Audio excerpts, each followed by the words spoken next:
नाद और नूर के आगे साधना कैसे हो। नाद और नूर तक हमें साक्षी भाव लेकर आया है।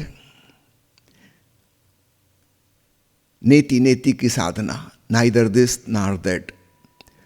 मैं क्या नहीं हूँ उसको हम छोड़ते चले गए, दूर होते गए, दूर से उसके दृष्टा बन गए। ध्यान की प्रक्रिया यही है। अंततः दृश्य और दृष्टा का द्वैत रह जाता है और तब हमारा चित्त शांत हो जाता है और हमें भीतर नाद और नूर दिखाई सुनाई पड़ने लगता है।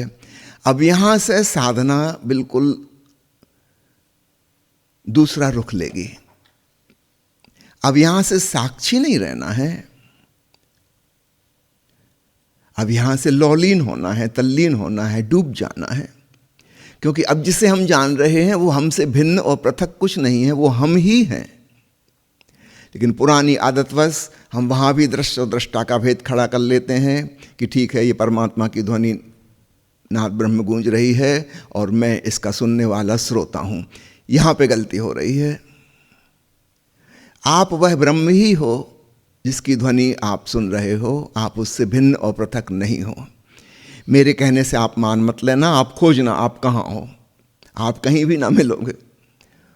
हाँ, ओंकार गूंज रहा है, सुनने वाला कौन है? आप खोजना, खोजते खोजते आप विलीन हो जाओगे और आप कहोगे कि बस ब्रह्म का नाद ही है, मैं हूं ही नहीं। या दूसरे शब्दों में आप कह सकते हैं कि मैं वही हूं। दोनों बातें एक ही मायने रखती हैं। यहां पे अद्वैत है, निर्द्वंद्वता है, अनन्यता है। इसलिए ध्यान साधक ध्यान साधते साधते द्वैत में पहुंच जाता है। उसके बाद एक मुश्किल होती है, उसकी आदत पड़ चुकी है हर जगह द्वैत खड़ा करने की। दृश्य और दृष्टा, ऑब्जर्वर और ऑब्जर्व्ड, ज्ञाता और ज्ञेय। वो ऐसी जगह पहुंच गया जहां कोई ज्ञाता और ज्ञेय अलग अलग नहीं है, किंतु पुरानी आदतवश केवल कल्पना कर रहा है वो कि मैं जानने वाला हूं और जिसे जान रहा हूं वो कुछ और है, मुझसे भिन्न है। इस भूल के प्रति सावधान हो। जिसे आप कह रहे हैं मेरे अंतरतम, अंतर का मतलब ही होता है वहां बाहर का कुछ प्रवेश नहीं कर सकता। ध्यान में अंतर यात्रा करके आप जहां पहुंचे हैं अब वहां कोई अन्य है ही नहीं। लेकिन हमारी मन में धारणा है परमात्मा की, उसमें पर शब्द जो लगा हुआ है उससे अलगाव पैदा होता है, कोई और है। हमने सदा माना कि ईश्वर कहीं सातवां आसमानों के पार स्वर्ग में स्वर्ण सिंहासन पर विराजमान है, जिसने दुनिया बनाई, चला रहा है, इत्यादि इत्यादि। किसी ने हमसे कहा ही नहीं कि तुम स्वयं ईश्वर हो। यह हमने कभी सुना ही नहीं। ईश्वर का स्वर वह तुम ही हो। इसलिए ओशो भगवान शब्द को हटाकर भगवत्ता कर देते हैं, देवता को हटाकर दिव्यता कर देते हैं। ये गुण हैं जो हम सबके भीतर मौजूद है और सारे अस्तित्व में मौजूद है, ताकि हम अनन्यता में डुबकी लगा सकें। कबीर साहब ने कहा, न जिन खो जातिन पाइयां गहरे पानी पैठ, मैं बौरी डूबन डरी रही किनारे बैठ। वो नमक का पुतला जंगल में भटका था, वहां से उसने रास्ता पूछा कि मेरा गंतव्य क्या है। लोगों ने कहा कि जो तुम्हारा उद्गम है वही तुम्हारा गंतव्य है, जो तुम्हारा मूल है उसी को खोजो, वही लक्ष्य है। खोजते खोजते, पता लगाते लगाते कि मैं सागर से जन्मा हूं, नमक का पुतला सागर तट पर पहुंच गया और वो किनारे बैठ गया। लोगों ने बताया कि यही है सागर, लेकिन उसने कहा कि मुझे तो कोई फर्क ही नहीं पड़ा। जैसा मैं जंगल में था वैसा ही मैं अभी भी हूं। पहले पेड़ों को देख रहा था, अब सागर को देख रहा हूं। मैं तो वही का वही हूं, ज्यों का त्यों। कोई रूपांतरण तो हुआ नहीं। कबीर साहब उसी की मजाक उड़ा रहे हैं कि मैं बौरी, मैं पगली, डूबन डरी, मैं भयभीत हो गई डूबने से, रही किनारे बैठ, जिन खो जातिन पाइयां गहरे पानी बैठ। उन्होंने पाया जो गहरे पानी में डुबकी लगाए। काशी नमक का पतला सागर में छलांग लगा ले, जैसे जैसे नीचे जाएगा पिघलता जाएगा, घुलता जाएगा और अंततः बचेगा ही नहीं। ये नकारात्मक ढंग है कहने का कि बचेगा ही नहीं। विधायक ढंग होगा कहने का कि अब वह सागर स्वरूप हो गया, अपने वास्तविक स्वरूप में पहुंच गया। यहीं से जन्मा था पुतला, अपने सच्चे स्वरूप को उसने जाना। वह विराट सागर है, छोटा मोटा आकार, छोटा मोटा रूप, छोटी सी शकल सूरत वाला पुतला नहीं है। तो साधना में एक टर्निंग पॉइंट आता है। एक समय तक साक्षी भाव उपयोगी है, उसके बाद भक्ति, लीनता, प्रीति, अनन्यता ये काम आएंगे। प्रेम हमें जोड़ता है, दृष्टा भाव हमें तोड़ता है। तो जब हम संसार में हैं, शरीर में हैं, विचार में हैं, भावनाओं हैं, तो इनसे हमें टूटना है, ये हम नहीं हैं। और जब हम नाद और नूर में पहुंच गए, अब वहां पे जुड़ना है, वहां टूटना नहीं है। तो वहां पे साक्षी भाव काम नहीं आएगा। वहां तो बहुत प्रेम से, श्रद्धा से, भक्ति भाव से यही मैं हूं ऐसा जानते हुए रिलैक्स हो जाना है। अगला सवाल है, गुरु शिष्य के बीच धागे की आगे की संभावनाएं क्या होंगी, कृपया बताएं। अतीत काल में जिस प्रकार के गुरु शिष्य होते रहे हैं, तानाशाही और गुलामी वाला संबंध वो आगे नहीं चलेगा। पुराने जमाने में सभी संबंध वैसे ही थे। पति का मतलब होता है मालिक, स्वामी, नाथ, पत्नी उसकी दासी। पुराने जमाने में ऐसे ही था। स्त्रियां खरीदी बेची जाती थीं, लूट ली जाती थीं। राजा महाराज आक्रमण करते थे, दूसरे राजा की रानियों को हड़प ले गए। वस्तु के समान, सामान की भांति उन्हें समझा जा रहा था। मालिक आदमी था। आदमी भी बाजार में बिक रहे थे, दास के रूप में, गुलाम के रूप में, पूरी जिंदगी के लिए खरीद लिए जाते थे। पुराने जमाने में सभी कुछ वैसा था। राजा जो था वो प्रजा के ऊपर बड़ी तानाशाही, डिक्टेटरशिप कर रहा था। वो जो चाहे वो कर सकता, कोई कुछ कह ही नहीं सकता। नेपाल के वर्तमान राजा ने अपने बड़े भाई, भाभी, भतीजे सबको गोलियां मार दी, सबको पता है, और खुद राज सिंहासन पर बैठ गया।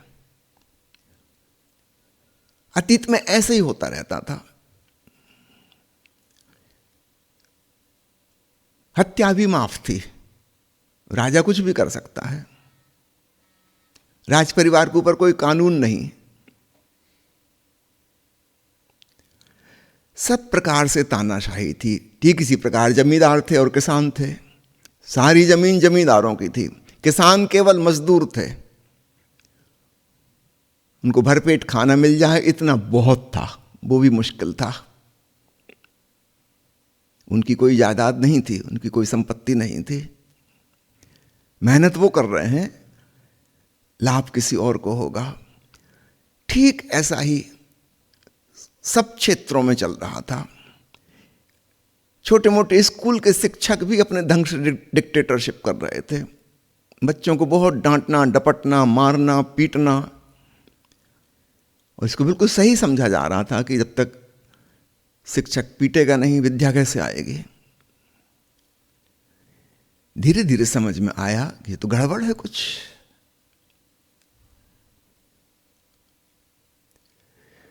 बाकी सब क्षेत्रों में परिवर्तन हो गया।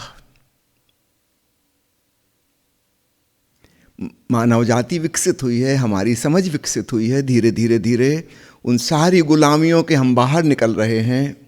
अभी भी कुछ गुलामियां शेष हैं, जैसे बच्चों की गुलामी।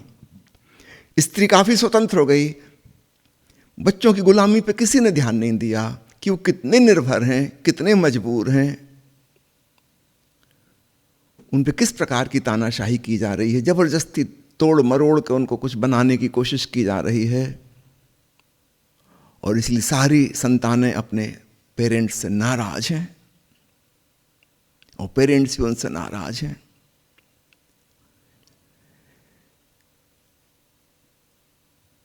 ये एक गुलामी और टूटने को है। पशु पंछियों पे कितनी परतंत्रता थी, अब धीरे धीरे समझ में आना शुरू हुई है। उन्नत देशों में अब कानून बन गए हैं, आप अपने कुत्ते के साथ भी हिंसक व्यवहार नहीं कर सकते। पड़ोसी को पता लग जाएगा, वो पुलिस को रिपोर्ट कर देगा, अभी आप गिरफ्तार हो जाएंगे। अब तो छोटे छोटे बच्चे भी, उनको भी पुलिस का फ़ोन नंबर पता है। माता पिता ने अगर थप्पड़ मार दिया, समझ लो बस 5-10 मिनट के अंदर पुलिस आने वाली, बच्चा फट से फ़ोन कर देगा कि मेरे साथ वायलेंस की जा रही है, मेंटली टॉर्चर किया जा रहा है। अभी माता पिता जेल में पहुंच जाएंगे।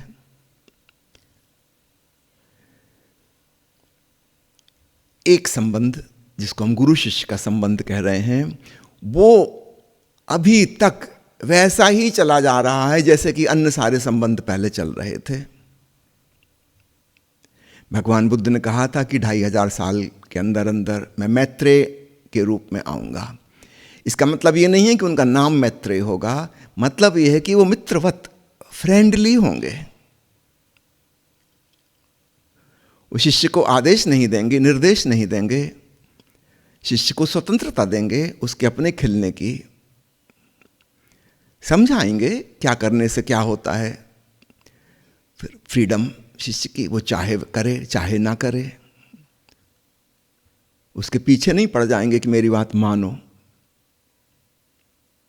नहीं मानो तो तुम गुरुद्रोही हो गए, पापी हो गए, नरक जाओगे, अगले जन्म में सुअर बनोगे। ये सब फिजूल की धमकियां, बकवास की कोई जगह अब नहीं बची दुनिया में।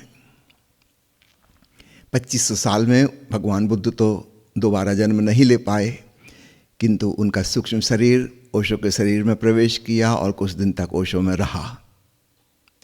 एक प्रकार से उनका आश्वासन, उनका वायदा पूरा हो गया और ओशो ने कहा कि अब आप जा सकते हैं, अस्तित्व में विलीन हो सकते हैं। आपने जो प्रॉमिस किया था पूरा हो गया और आप जो काम करना चाहते मैं कर ही रहा हूं। आपने माँ प्रिया की आवाज़ में एक गीत सुना होगा जो ओशो के प्रवचन में गाया गया था, मेरे हमदम मेरे मीत। ओशो ने कहा था कि अंग्रेजी में एक ही शब्द है फ्रेंड। अंग्रेजी भाषा ज़रा गरीब भाषा है काव्यात्मक लिहाज से।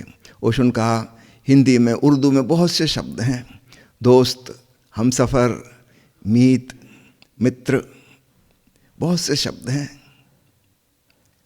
सब में अलग अलग भाव छिपे हैं। और उसने कहा कि मैं तुम्हारा हम सफ़र हूँ, you are not my followers, you are my fellow travellers.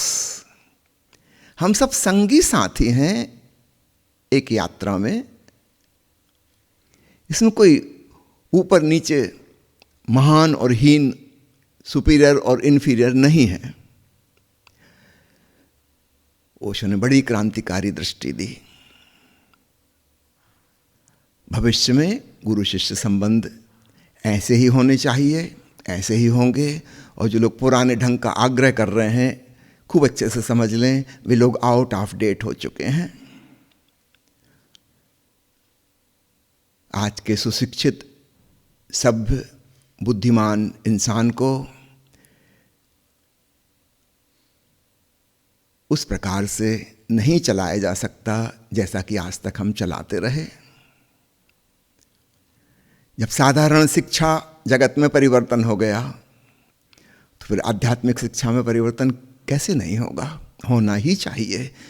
यही मनुष्य का विकास है। पहले जिस चीज को हम बड़ा गर्व समझ रहे थे, अब हमें उस पर शर्म आती है कि हद हो गई, लोग ऐसा करते थे। सब भांति मनुष्य का शोषण किया जा रहा था, धर्मगुरुओं के द्वारा भी। अब वो दिन लद गए।